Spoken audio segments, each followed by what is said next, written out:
أبى واستكبر وكان من الكافرين صدق الله مولانا العظيم الحمد لله আমরা আল্লাহ তাআলার দরবারে শুকরিয়া আদায় করছি যে আল্লাহ পাক রব্বুল আলামিন আমাদেরকে এক সপ্তাহ পরে আবারও মহাগ্রন্থ আল্লাহ রাব্বুল আলামিনের দেওয়া মহা পুরস্কার আল কোরআনুল কারীমের তাফসীরের দর্শে আল্লাহ তাআলা আমাদেরকে বসার তৌফিক দান করেছেন। সকলে বলি আলহামদুলিল্লাহ। গত সপ্তাহে আমরা সূরাতুল বাকারার 30, 31, 32 এবং 33 চারটা আয়াত আমরা গত সপ্তাহে আলোচনা করেছিলাম। তো এই সপ্তাহে আল্লাহ চাহেন তো আমরা 34 নম্বর আয়াতের ব্যাপারে আলোচনা করব। যদিও এক আয়াত কম হয়ে যায়, কিন্তু ব্যাপার হচ্ছে যে পরবর্তী যে আয়াতগুলো সেগুলো আবার অনেকগুলো একসাথে কানেক্টেড। তো পরবর্তী আয়াতে যদি আমরা যাই, সেই ক্ষেত্রে একদম 35, 36, 37, 38 এই সবগুলো আয়াতই আসলে সংযুক্ত, যে কারণে আমরা আজকে খুব সংক্ষেপেই শেষ করে দেব। একটা আয়াত তেলাওয়াত করেছি এবং সেই আয়াত সম্পর্কেই আমরা আলোচনা করব। ওয়া মা তাওফীক ইল্লা বিল্লাহ। তো এই আয়াতের অনুবাদ আমরা প্রথমেই শুনব। আল্লাহ তাআলা কি বলতেছেন? সূরাতুল বাকারার 34 নম্বর আয়াতে আল্লাহ তাআলা বলতেছেন, ওয়া ইয কুলনা লিল মালাইকাতি ইসজুদু লিআদম, এবং যখন আমি বললাম লিল মালাইকাতি ফেরেশতাদেরকে, উসজুদু তোমরা সিজদা করো, লিআদম আদমকে, ফাসাজাদু ফলে তারা সিজদা করলো, ইল্লা ইবলিস ইবলিস ব্যতীত, আবা সে অস্বীকার করলো, অস্বীকৃতি জানালো, ওয়াস্তাকবারা এবং অহংকার করলো, ওয়া কানা মিনাল কাফিরিন এবং সে ছিল কাফের। তো এই আয়াত সম্পর্কে আমরা বেশ অনেকগুলো বিষয়ে জানবো। প্রথম বিষয় হচ্ছে যে আল্লাহ রাব্বুল আলামিন এই যে সিজদা করতে বললেন, এই সিজদা করতে কেন বললেন এবং এই আয়াতটা এখানে কেন আনলেন। আমরা গত সপ্তাহের আলোচনায় জেনেছি যে আল্লাহ রাব্বুল আলামিন সমস্ত ফেরেশতাদের সামনে আদম আলাইহিস সালামের যেই প্রদর্শনী করেছেন, সেখানে ফেরেশতাদেরকে জিজ্ঞাসা করেছেন তোমরা এই সকল জিনিসগুলোর নাম বলো। ফেরেশতারা বলতে পারলেন না। ফেরেশতারা যখন বলতে পারলেন না, তখন আদম আলাইহিস সালামকে যখন বললেন, তিনি সকল উত্তরগুলো বলে দিলেন। তখন সেখানে একটা শ্রেষ্ঠত্ব, আদম আলাইহিস সালাম যে খলিফা হওয়ার উপযুক্ত, তিনি যে আল্লাহর পক্ষ থেকে মনোনীত হওয়ার যোগ্যতা বেশি রাখেন, এটা তিনি সেখানে প্রমাণ করেছেন। পরবর্তীতে এই আয়াতের মাধ্যমে আল্লাহ তাআলা আদম আলাইহিস সালামের সম্মান আরও বৃদ্ধি করার জন্য এবং তিনি যে তাদের চেয়ে শ্রেষ্ঠ, তিনি যে সকল মাখলুকাতের মধ্যে তিনি প্রতিনিধি হওয়ার অধিক উপযুক্ত, সেই প্রমাণ এই আয়াতের মাধ্যমে এবং এই নির্দেশের মাধ্যমে আল্লাহ তাআলা দিয়েছেন। কারণ ইতিপূর্বে আমরা জেনেছিলাম যে ফেরেশতাগণ যখন অভিযোগ করেছিলেন, ইয়া আল্লাহ, আপনি এমন প্রতিনিধি বানানোর কি প্রয়োজন যারা রক্তপাত করবে, খুনোখুনি করবে, ফাসাদ সৃষ্টি করবে, আমরাই তো আপনার প্রতিনিধি হওয়ার অধিক উপযুক্ত। তখন আল্লাহ রাব্বুল আলামিন তাদের এই অভিযোগ কিন্তু নাকচ করে দিয়েছেন যে তোমরা আসলে সঠিক নও, তোমাদের কথা সঠিক না, বরং তোমাদের চেয়ে বেশি উপযুক্ত হচ্ছে আদম। তো এই আয়াতের মধ্যে আল্লাহ রাব্বুল আলামিন যখন তাদের সামনে আদম আলাইহিস সালামের শ্রেষ্ঠত্ব প্রমাণ পেল, তখন আল্লাহ তাআলা বললেন যে তোমরা সিজদা করো। ফেরেশতাদেরকে বললেন তোমরা সিজদা করো। এখন আমরা জানবো সিজদার অর্থ কি। সিজদার শাব্দিক অর্থ হলো মস্তক অবনত করা, মাথা নোয়ানো। আর পরিভাষায় সিজদা বলা হয় as-সিজদাতু। ইমাম জাসসাস রাহিমাহুল্লাহ এই সংজ্ঞাটা দিয়েছেন, as-সিজদাতু হুয়া ওয়াজউল জাবহি আলাল ইবাদাতি মুতলাকান, আলা ওয়াজহিল ইবাদাতি মুতলাকান। অর্থাৎ সিজদা হলো ইবাদতের নিয়তে, স্বাভাবিকভাবে ইবাদতের নিয়তে মাথা অবনত করার নাম হলো সিজদা। তো এখন এই আয়াতের মধ্যে আল্লাহ রাব্বুল আলামিন তাহলে যে সিজদার আদেশ করলেন, এই আদেশ কি জন্য করলেন? আল্লাহ রাব্বুল আলামিন কি তাহলে ফেরেশতাদেরকে ইবাদতের জন্য সিজদা করার আদেশ করেছেন? তো এই ক্ষেত্রে মুফাসসিরিনে কেরাম বলেন যে না, আসলে ইবাদতের জন্য সিজদা করার আদেশ করেন নাই। দুইটা দল আছে উলামায়ে কেরামদের, মুফাসসিরিনে কেরামদের। একটা দল মুফাসসিরিন বলেন যে এখানে আল্লাহ রাব্বুল আলামিন সিজদা করার যে আদেশ করেছেন, এটা ইবাদতেরই সিজদা। তবে এই ক্ষেত্রে আদম আলাইহিস সালাম উদ্দেশ্য না, উদ্দেশ্য আল্লাহ তাআলাই, বরং আদম আলাইহিস সালামের দিকে ফিরে আল্লাহ সিজদা করবে। অর্থাৎ সিজদাটা হবে আদমের দিকেই, কিন্তু এটার উবুদিয়্যাত বা এটার যে দাসত্বের নিয়ত সেটা আল্লাহর দিকেই থাকবে। যেমন কথা উদাহরণস্বরূপ, আমরা যখন নামাজ পড়ি, আমরা নামাজের মধ্যে সিজদা দেই কিসের দিকে ফিরে? কাবা শরীফের দিকে ফিরে। তো এখন আমরা যে কাবা শরীফের দিকে ফিরে সিজদা দিচ্ছি, আমরা কি কাবা ঘরকে সিজদা করি? আমরা কোশ্চেনকালেও কাবা ঘরকে সিজদা করি না, বরং আমরা সিজদা করি আল্লাহকে। কিন্তু আল্লাহ বলে দিচ্ছেন তোমরা সিজদা করবে কাবার দিকে ফিরে। তো একদল মুফাসসিরিনে কেরাম বলতেছেন যে আসলে ওই ফেরেশতাদের কিবলা আল্লাহ তাআলা নির্ধারণ করেছিলেন আদমকে, যে সিজদা তো একমাত্র আল্লাহর জন্যই, কিন্তু কিবলা হচ্ছে, তখন তো আর কাবা ছিল না। যখন আদম আলাইহিস সালামকে বানিয়েছেন তখন তো কাবা ছিল না। আসসালামু আলাইকুম। ওয়ালাইকুম সালাম। আমি আসতেছি, 20-25 মিনিট লাগবে।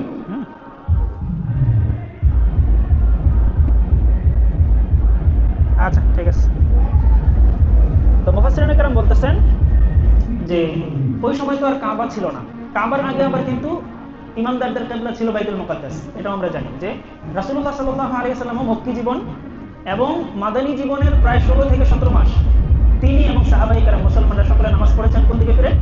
বাইতুল মুকাদ্দাসের দিকে, তাই না? জেরুজালেমের মধ্যে যে বাইতুল মুকাদ্দাস ফিলিস্তিনের, তো ওই বাইতুল মুকাদ্দাসের দিকে ছিল মুসলমানদের প্রথম কিবলা, এবং এর আগেরও কি যারা ইমানদার বান্দা ছিল তাদের কিবলা। কোথায় বাজাইতেছে?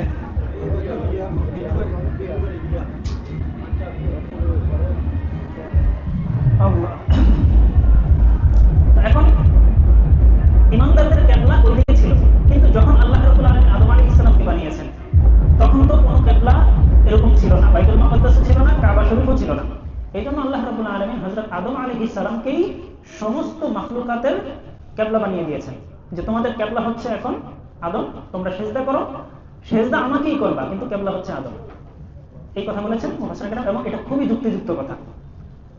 আর আরেকজন মুফাসসিরিন বলতেছেন যে না, আল্লাহ রাব্বুল আলামিন এখানে সিজদা করতে আদমকেই আদেশ করেছেন, আদমকেই সিজদা করতে আদেশ করেছেন। তবে এই সিজদাটা সিজদায়ে তাআব্বুদি নয়, বরং সিজদায়ে তাযীমি। সিজদায়ে তাআব্বুদি কোনটা? যেটা হচ্ছে ইবাদতের নিয়তে, গোলামের নিয়তে যে সিজদা করা হয়। যেমন আমরা নামাজের ভিতরে যে সিজদা করি, আমরা ইবাদতের জন্য আল্লাহ তাআলার কাছে নিজেকে ছোট করে, নিজেকে বিনয়িত করে আল্লাহর সামনে আমরা মাথা নোয়াই যে আল্লাহ আমাদের রব, আমরা আল্লাহর সামনে কিছু না, আমরা অপদস্থ, আমরা লাঞ্ছিত হই, আল্লাহর সামনে মাটিতে মাথা ঠেকাই। এটা হচ্ছে কি? সিজদায়ে তাআব্বুদি বা ইবাদতের সিজদা। আর আদম আলাইহিস সালামকে সিজদা করার যে আদেশ আল্লাহ তাআলা করেছিলেন সেটা ছিল সিজদায়ে তাযীমি, অর্থাৎ সম্মানসূচক সিজদা। এখন সম্মানসূচক সিজদাটা আবার একদম আমরা নামাজে যেভাবে সিজদা করি সেভাবে নাকি অন্যভাবে, এটা নিয়ে আবার দুইটা মতামত। একদম উলামায়ে কেরাম বলেন যে এখানে উদ্দেশ্য আসলে শুধু মাথা নোয়ানো, পুরোপুরি মাটিতে মাথা ঠেকানো না। আল্লাহকে যেভাবে সিজদা করা হয় এইভাবে সিজদা উদ্দেশ্য না, বরং সিজদার একটা অর্থ যেটা আমরা প্রথমেই জানছি, শাব্দিক অর্থ হচ্ছে মাথা অবনত করা। মাথা মাটিতে ঠেকানো কিন্তু অর্থ না, সিজদার অর্থ মাথা অবনত করা, নত করা। তো একদম মুফাসসির বলতেছেন যে এখানে সিজদায়ে তাযীমি বলতে উদ্দেশ্য হচ্ছে যে এখানে মাথা নত করা, সম্মানসূচক ভাবে আদম আলাইহিস সালামের সামনে মাথা নত করা। তবে অধিকাংশ মুফাসসিরিন বলতেছেন যে না, এখানে সিজদাই উদ্দেশ্য, পুরোপুরি মাথা মাটিতে ঠেকানোই উদ্দেশ্য। এখন আসেন যে তাহলে সিজদায়ে তাযীমি যেটা সম্মানসূচক সিজদা, যেটা এটা কি জায়েজ না নাজায়েজ? তো এই সম্পর্কে এই দ্বীনে শরিয়া, ইসলামী শরীয়তের সমস্ত উলামায়ে কেরাম একমত যে এই তাযীমি সিজদা ইসলাম ধর্ম আসার পরে, অর্থাৎ আখিরি জামানার নবী মুহাম্মদ সাল্লাল্লাহু আলাইহি সাল্লাম আসার পর থেকে এটা নাজায়েজ হয়ে গেছে। এর আগ পর্যন্ত জায়েজ ছিল। এর আগ পর্যন্ত জায়েজ ছিল কিরকম? ধরেন আমরা সালাম দেই, মুসাফাহা করি, মুআনাকা করি। আবার আরব দেশে আরো বেশ কিছু প্রচলন আছে, তারা হাতে চুমা দেয়, আবার কপালে চুমা দেয়। কাউকে মহব্বত করলে তার কপালে চুমা দেয়, একজন আলেম, বড় আলেম, তাকে যাইয়া তার কপালে চুমা দেয়। এটা তাদের দেশে খুবই একটা স্বাভাবিক কালচার। আমাদের দেশে এটা নাই, চুমা দেওয়ার কালচার আমাদের দেশে নাই বললেই চলে। তো তারা বেশিরভাগ হাতে চুমা দেয়, হাত এইভাবে মুসাফা করে নিয়ে হাতে চুমা দেয়, আবার বেশি মহব্বত করলে তাকে কপালে চুমা দেয়। তো এই জিনিসগুলো কিন্তু জায়েজ, এগুলো সম্পূর্ণ রকম জায়েজ। এখন উলামায়ে কেরাম বলেন যে এই সিজদায়ে তাযীমিটাও আগেকার জমানায় এগুলোর মতোই ছিল, এগুলোর কাতারেই ছিল। সালাম দেওয়া, মুসাফা করা, চুমা দেওয়া, এগুলোর মতোই একটা কাজ ছিল সিজদার এই সম্মানের জন্য সিজদা দেওয়া। এখন আল্লাহ রাব্বুল আলামিন তাহলে এই যে সেজদায়ে তাজিমিকে নিষিদ্ধ করে দিয়েছেন, বা ইসলামী শরীয়তে যে এই তাজিমি সেজদা নিষিদ্ধ, এটার দলিল কি?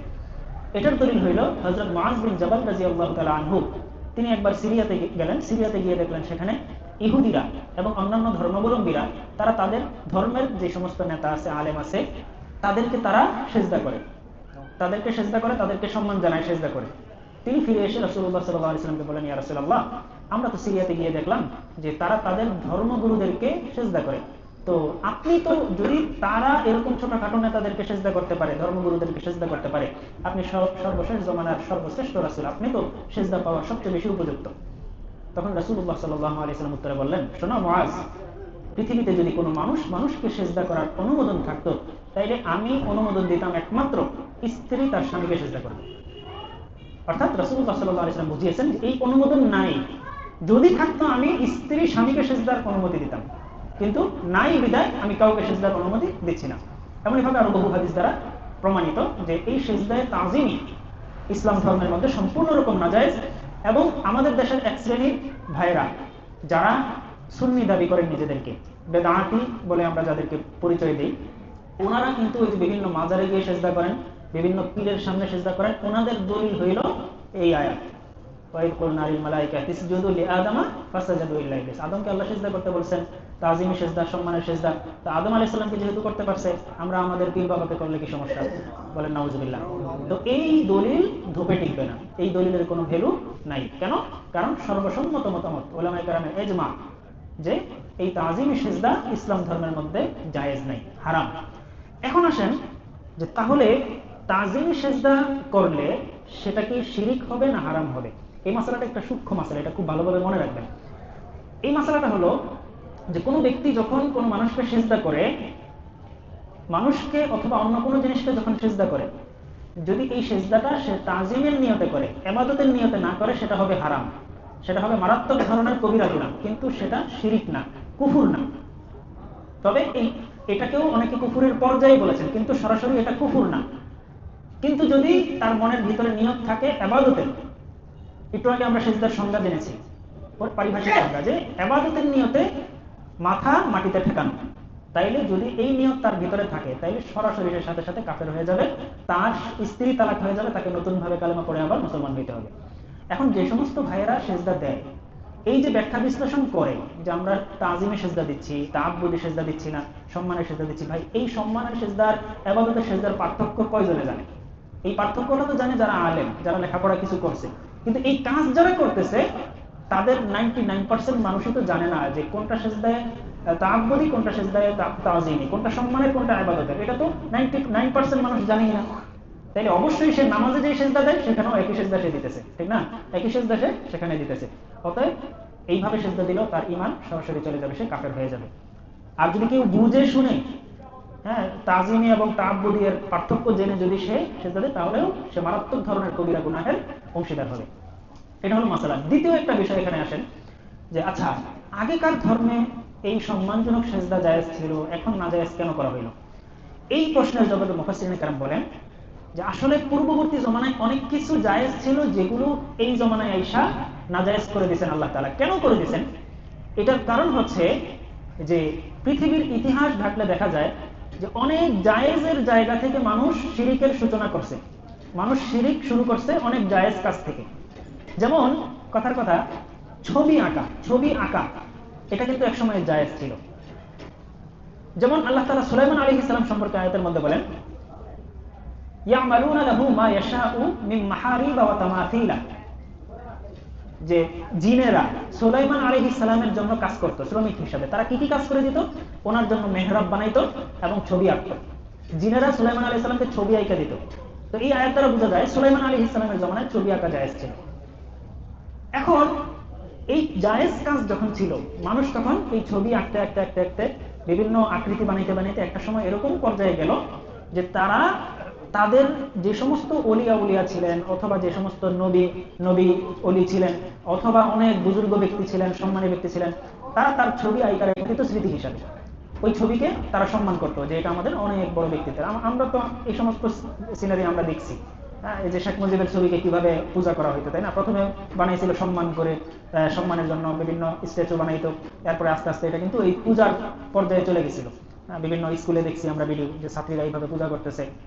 তো একই ঘটনা ওই আগেকার জমানায় ঘটছে, যে এই ছবি আঁকতে আঁকতে তারা তো সন্তানরা দেখতো আমাদের পিতারা, আমাদের বাপ দাদা, ওনারা এই ছবিটাকে সম্মান করে। তো তারা কি করতো, সম্মানের পর্যায়ে বা বাড়াইতে বাড়াইতে, সম্মানের পরিমাণ বাড়াইতে বাড়াইতে একটা সময় তাদেরকে প্রভুর আসনে বসাই দিচ্ছে, এরপরে তাদের পূজা শুরু করছে। মূর্তি পূজা কিন্তু এইভাবেই সূচনা হয়েছে। তো যখন মানুষ এই ঘটনা ঘটাইলো, তখন এই ছবি আঁকাটা আল্লাহ তাআলা নাজায়েজ করে দিলেন। ছবি আঁকা নাজায়েজ। হ্যাঁ, ডিজিটাল ছবির ব্যাপারে একতলাফ আছে। অনেক ওলামায়ে কেরাম এখন বলতেছেন জায়েজ। ডিজিটাল ছবি যেটা মোবাইলে, যেটা কোনো আকৃতিগত কোনো, যেটার অস্তিত্ব নেই, মোবাইলের যে ছবি, ডিজিটাল যে ছবি, ওটার ব্যাপারে অনেকেই বলেন যে জায়েজ আছে, সমস্যা নেই। তবে ছবি আঁকার ব্যাপারে কিন্তু এখন সারা পৃথিবীর আলেম একমত যে ছবি আঁকা, কোনো প্রাণীর ছবি আঁকা একদম জঘন্যতম কবিরা গুনাহ, এটা কোনো অবস্থাতেই এটা জায়েজ নাই। তো ঠিক একইভাবে এই যে তাজিমি সেজদা, যেটা সম্মানসূচক সেজদা, যেটা এটাও মানুষ একটা সময় সম্মানের জন্য করত। যেমন সূরা ইউসুফের মধ্যে আমরা দেখি যে আল্লাহ তাআলা সূরা ইউসুফের মধ্যে ইউসুফ আলাইহিস সালামের ঘটনা বলেন যে এই নাহনু নাকুসু আলাইকা আহসানাল কাসাসি বিমা আওহাইনা ইলাইকা হাযাল কুরআন ওয়া ইন কুনতা মিন ক্বাবলিহি লামিনাল গাফিলিন ইয ক্বালা ইউসুফু লিআবিহি ইয়া আবাতি ইন্নী রাআইতু আহাদা আশারা কাওকাবান ওয়াশ-শামসা ওয়াল কামারা রাআইতুহুম লি সাজিদিন। আমি স্বপ্নে দেখছি, হে আমার পিতা, যে 10টা তারা, চন্দ্র এবং সূর্য, এগুলো আমাকে সিজদা দিতেছে। তখন তার পিতা তার এই স্বপ্নের ব্যাখ্যা করলেন, তো যে তোমার সামনে সারা পৃথিবী ঝুঁকে যাবে, তোমার সামনে সারা পৃথিবী অবনত হবে। এরপরে অনেক বছর পরে, এই স্বপ্ন দেখছিলেন উনি ছোটবেলায়, এরপরে বহু বছর পরে যখন উনি মিশরের প্রেসিডেন্ট হয়েছেন, মিশরের যখন তিনি ক্ষমতাসীন হয়েছেন, তখন তার 10 ভাই এবং তার বাবা মা ওইখানে যাইয়া তার সামনে সিজদা করছে। সুবহানাল্লাহ। তো ওই যে সিজদা করছেন, এটা কিন্তু জায়েজ ছিল, এবং কোরআনেও আল্লাহ তাআলা বলেছেন যে সিজদা করছেন, তাহলে ওই সময় জায়েজ ছিল। তারপরে মানুষ ওই জায়েজটাকে আস্তে আস্তে আস্তে আস্তে ওই ইবাদতের পর্যায়ে নিয়ে গেছে, শিরকের পর্যায়ে নিয়ে গেছে, যার ফলে আল্লাহ তাআলা এই সিজদা মানার, মানে আমাদের ধর্ম, আল্লাহ তাআলা বলেন যে আল-ইয়াউমা আকমালতু লাকুম দীনাকুম, যে এই যে তোমাদের ধর্মটা, একদম আদম আলাইহিস সালাম থেকে আল্লাহ তাআলা যত ধর্ম পাঠাইতেছিলেন, কোনো ধর্মই আসলে পরিপূর্ণ ছিল না, পরিপূর্ণ ছিল না। প্রত্যেকটা জিনিসই দেখবেন, যখন একটা জিনিস বানানো হয়, তারপরে ওইটা আবার একটা আপডেট ভার্সন ছাড়া হয়, তারপরে আবার আপডেট করা হয়, আস্তে আস্তে জিনিস সবকিছুই উন্নত হইতে থাকে, আপডেট হইতে থাকে। তো আল্লাহ তাআলা এক একটা ধর্ম পাঠাইতে পাঠাইতে পাঠাইতে পাঠাইতে একদম লাস্ট পর্যায়ে যেটা পাঠাইলেন, এটা একদম সর্বশেষ আপডেট এবং পরিপূর্ণ ধর্ম এটা, এটার পরে আর কোনো আপডেট আসবে না। আল্লাহ তাআলা বলে দিয়েছেন যে পূর্বেকার যত ধর্ম ছিল, এই সব ধর্মের পরে আপডেট আসতে আসতে আস্তে আস্তে তোমাদের ইসলাম ধর্মটাকে একদম পরিপূর্ণ করে দিয়েছি। সুবহানাল্লাহ। আল-ইয়াউমা আকমালতু লাকুম, আজকে তোমাদের জন্য এই দিন, ধর্ম নামক যেই জিনিস আমি পৃথিবীতে দিয়েছি, এটাকে আমি পরিপূর্ণ করে দিয়েছি, একদম সর্বশেষ লাস্ট ভার্সন আমি পৃথিবীতে পাঠিয়ে দিয়েছি, এরপরে আর কোনো ধর্ম আসবে না, এটাই লাস্ট ধর্ম, এটাই সর্বশেষ আপডেট। তো এই জন্য যত ধরনের কাস্টমাইজ আছে, যত ধরনের পরিবর্তন আছে মানুষের জন্য, এই সবগুলো করতে করতে যেগুলো একসময় জায়েজ ছিল, আল্লাহ তাআলা দেখলেন যে না, এটা মানুষের জন্য জায়েজ দেওয়াটা এটা ঠিক হচ্ছে না, এটা মানুষ পরবর্তীতে তাদের অন্য জায়গায় নিয়ে যেতেছে।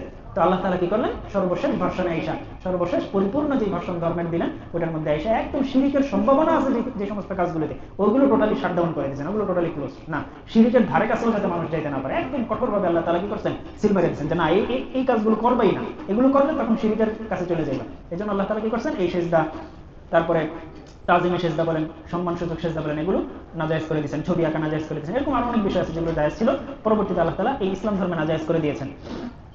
আচ্ছা, এরপরে আল্লাহ তাআলা যখন বলেন যে আদমকে সিজদা করো, তখন সকলেই সিজদা করলো ইবলিস ব্যতীত। এখন ইবলিস কে? ইবলিস আসলে তার অরিজিনাল নাম না, তার অরিজিনাল নাম হচ্ছে আযাজিল। অরিজিনাল নাম কি? আযাজিল।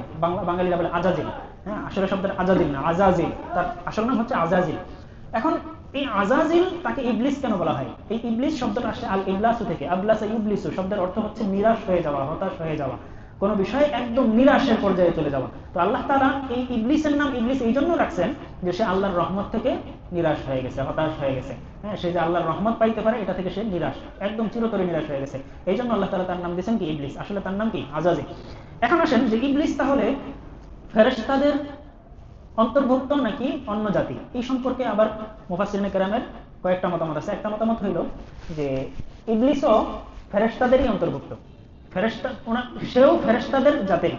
কিন্তু অনেক আয়াতে দেখা যায় যে আল্লাহ তাআলা বলতেছেন যে জিন জাতিকে আমি বানাইছি ইবলিস হচ্ছে জিন জাতি, আর জিন জাতিকে আমি বানাইছি আগুন থেকে। এখন সবাই জানি যে ফেরেশতা হচ্ছেন নূরের তৈরি, তাহলে এই ক্ষেত্রে কি কন্ট্রাডিক্ট হয়ে যায়, যে এটা বৈপরীত্য হয়ে যায়। এই জন্য অধিকাংশ মুফাসসিরিনে কেরাম বলতেছেন যে না, ইবলিস সে জাতিগতভাবে আলাদা, সে জাতিগতভাবে জিন জাতি, কিন্তু ছোটবেলায় ওই যে আল্লাহ তাআলা যখন জিন জাতিদেরকে ধ্বংস করে দিয়েছেন, তখন সে ছোটবেলায় ফেরেশতাদের কাছে লালিত পালিত হয়েছে এবং সেখানে সে এত শিক্ষা দীক্ষা পেয়েছেন, হ্যাঁ, যে একদম মানে ফেরেশতাদের চেয়েও অনেক উপরের লেভেলে চলে গেছিলেন, অনেক উপরের লেভেলে সে ইলম অর্জন করে ফেলছিল।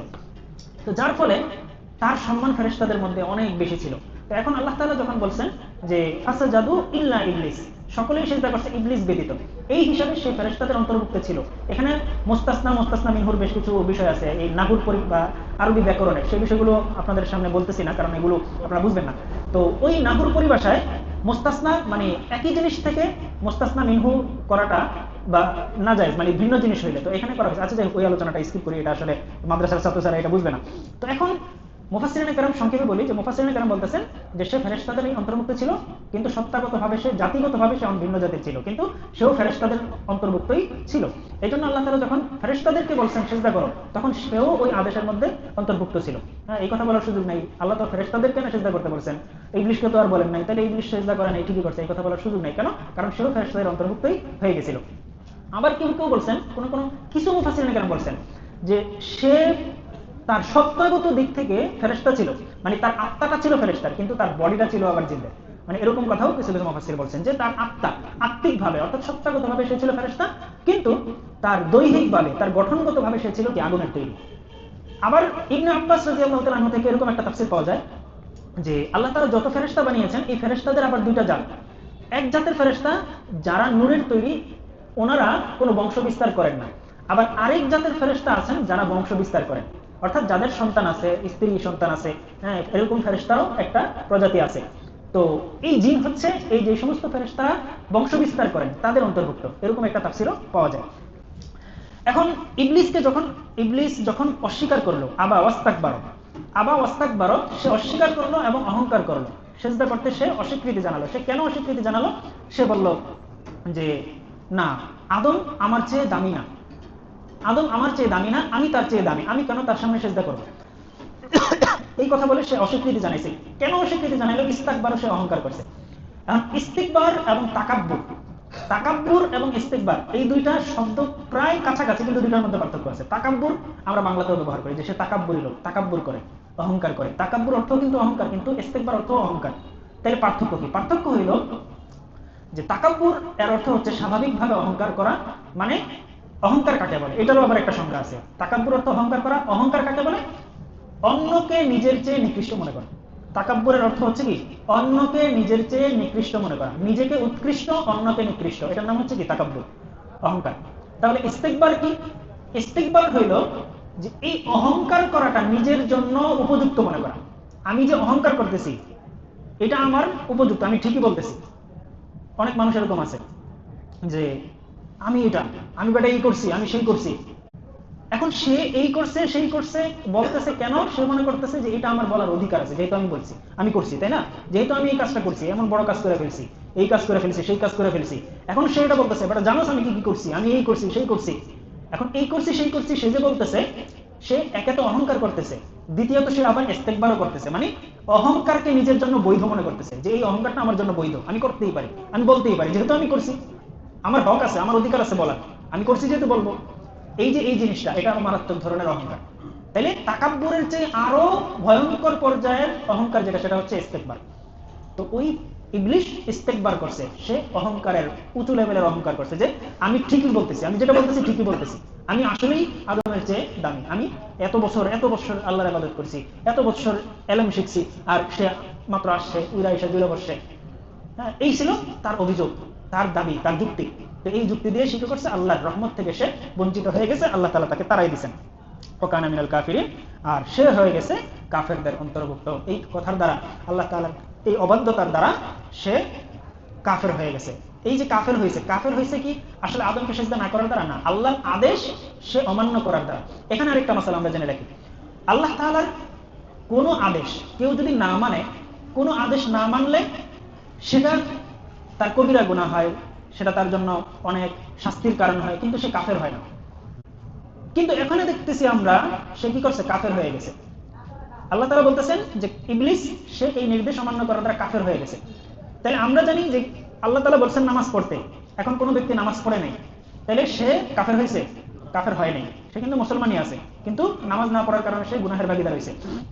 কিন্তু আল্লাহ বলতেছেন যে ইবলিস কাফের হয়েছে। কেন কাফের হইল? এর কারণ হচ্ছে যে কোনো ব্যক্তি আল্লাহর নির্দেশকে যদি অপ্রয়োজনীয় মনে করে, আল্লাহর নির্দেশকে যদি সে অমান্য করার যোগ্য মনে করে, তাইলে সে কাফের হয়ে যাবে।